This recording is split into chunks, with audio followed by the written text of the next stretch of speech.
presentations. So the first presentation on scientific communication and translation as a space of pragmatic, cognitive, and communication overlap. This will be presented by Elena Notina and Irina Bikova. Elena has a PhD in comparative historical linguistics and translation theory. Elena is a professor and head of Department of Foreign Languages at RUDN University in Russia. She is member of Translators Unions of Russia and Association de Hispanistas de Rusia. Elena has published over 180 papers on a wide range of topics in linguistics, translation theory, and cross-cultural communication. I will now present Irina, who has a very similar profile as Elena. They are colleagues, they work together. So Irina has a PhD in comparative historical linguistics and translation theory. She's professor and vice head of the Department of Foreign Language of RUDN University, the same as Elena. And she's also member, just like Elena, of Translators Unions of Russia and Association de Hispanistas de Rusia. Irina has published over 160 scientific papers on a wide range of topics in linguistic, translation theory, cross-cultural communication, etc. So, Irina and Elena, the floor is yours. Oh, thank you very much, Elizabeth. We are very happy to be here and see you all. Thank you very much once again. May I start? Yes, please great. Do. Thank you. Cognitively based approach to the theory of translation considers cognitive processes within mediated scientific communication as a phenomenon within the space of pragmatic, cognitive, and communicative overlap. One of the key problems here regards constraints in scientific translation and consists in overcoming pitfalls of formal correspondence in the source language text when achieving adequate linguistic embodiment of the source language text's content in the target text. Scientific text encapsulates space of comprehension in which bases are generated for communicants' cognitive activity related to searching for new knowledge or processing it, incorporating it into the system of stable representations, and evaluating the scientific object which is being apprehended mentally through the lens of the position that is widely accepted in corresponding scientific community. Interactivity of the communicative space of translation in the light of comprehension within scientific cognition is conditioned by communicates linguistic and extra-linguistic knowledge, including related to special areas of expertise, the interaction within cognitive models fixed by stable linguistic science, usage and recognition of which accords with the objectives of scientific communication and allows to detect scientific text characteristic features as to cognitive dimension in a given field of scientific research.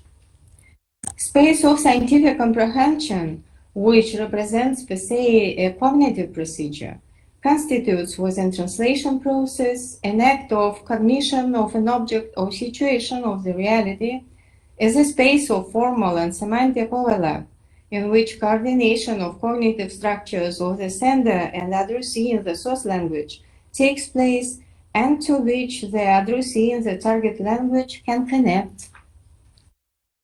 In the context of potential asymmetry of terminology and notions matching the latter, space of comprehension in scientific translation may be conceived as operative model that reflects experience of scientific thinking in terms of translation and comprehension, based upon the laws of language functioning and obtained inter alia, on the basis of communicants' special background knowledge in respective areas of scientific research, manifested by means of the source and target languages and verbalized in scientific text.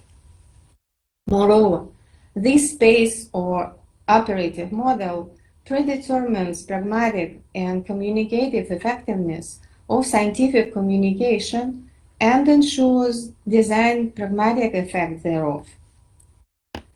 Our experiment involved Rudan University PhD students in medicine with different mother tongue backgrounds from different countries that have certain level of English language proficiency and are learning academic writing, including those taking the program translator in the field of professional activities. For the purposes of this research, human cognitive activity in terms of organization of mental and linguistic space through categorization in the mental lexicon of the perceived scientific information and its verbalization within translation is of special relevance.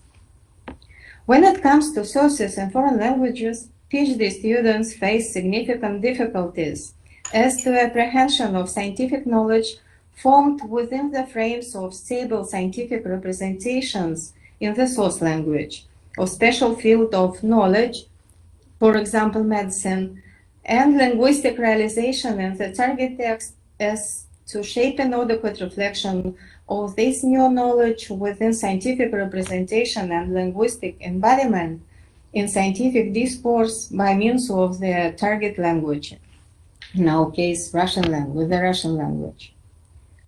Multi-level complex information of the deep structure of scientific text, which is activated in the course of its linguistic processing within approximation of the context of comprehension in the source and target languages, often shows that there is no well-defined dividing line between linguistic and non-linguistic knowledge. The Yuri Karaulov hypothesis that the world picture is unmatchable in different languages may also be applied to scientific pictures in the source language, language 1, and scientific picture in the target language, language 2. We should note that in many cases in translation, certain specificity of the symmetricalness of the scientific pictures just referred to may begin manifesting itself. In particular, as a couples within translation, they are in dynamic equilibrium, which influences linguistic manifestation of scientific thinking within mediated communication, and impacts also creation of sense invariance and verbalization of the latter in translation from the source language into the target language. It may, as a result, have an effect either on augment of scientific information or on the loss of the latter, predetermining the necessity for corresponding translation methods to be applied. Designed to facilitate the forming of an ad hoc analytical and search strategy of translation, multi-vector translation analysis of scientific text shows that the perceiving, interpreting, and realizing to which the variant of translation opted for in the target language is subjected comes determined by linear character of its perception in a given space of scientific discourse and depends largely on specificities of translators' linguistic and scientific competence, PhD students in our research. In this respect, it is in accordance with the addressee's linguistic and scientific world pictures in the target language that the issues of appropriateness of remodeling and reflecting in the cognitive space of scientific text are to be viewed by the translator.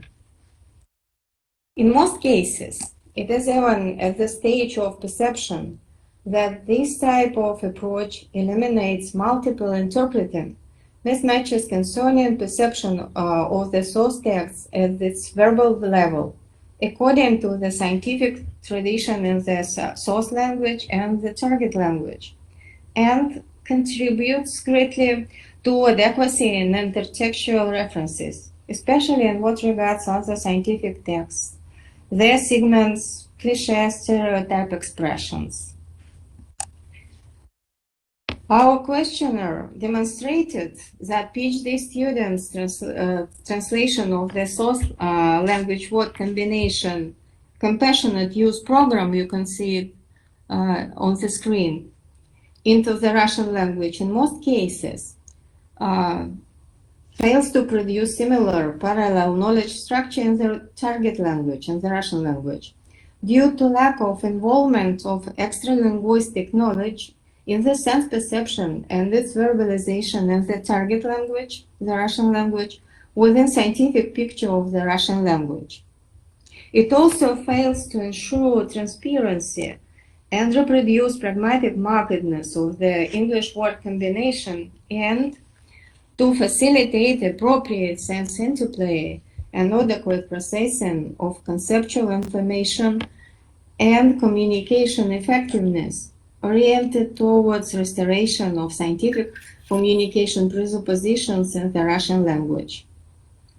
Moreover, it fails to embody pragmatically intended cognitive context of the scientific medical discourse in the Russian language.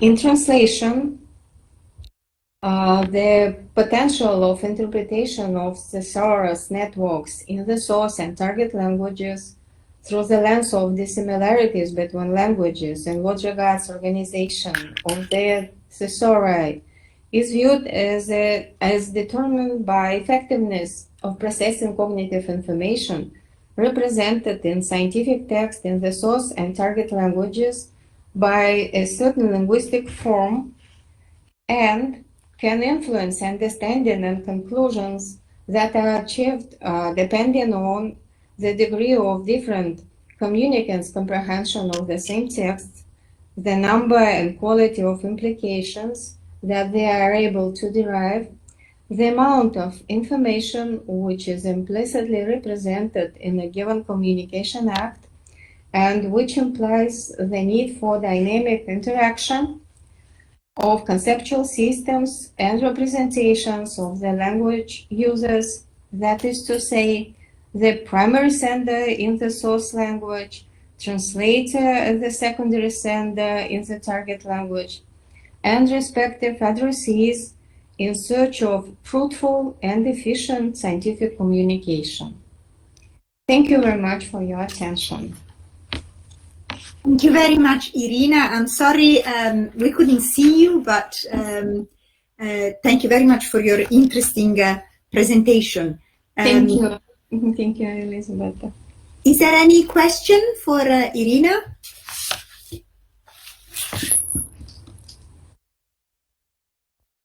I have a couple of questions for you, Irina. The first one is related to the fact that you mentioned that in the research you involved medicine students.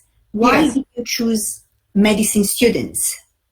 Because we teach our PhD students and they are taking at our department the course of academic writing in English, and also we teach them within the program translator in professional activities. We have a special program at Rudean University, and they are taught there. It depends on the degree they have. For the students, it takes 4 years, and for the PhD students, it takes only 2 years. I've mentioned it because we have, and our experiment involved through the PhD students in medicine, which are learning academic writing course, and those who take the program translator in the field of professional activities. And the second question is still related to this. Do you think that if your target group was different, so students of other subjects, the results would have been different or more or less the same? I think that it more or less the same, but you know, because we teach them scientific style, academic style writing, and they are already scientists, so they face everybody can face the same needs to learn academic writing in foreign languages, and they face the need to establish comparisons between two or even maybe more different languages in order to meet scientific style requirements and prevent, among others, failures of disambiguation or adequate understanding and presenting all sorts of information, scientific information, implicitly or explicitly given in scientific text in different field of knowledge. Okay.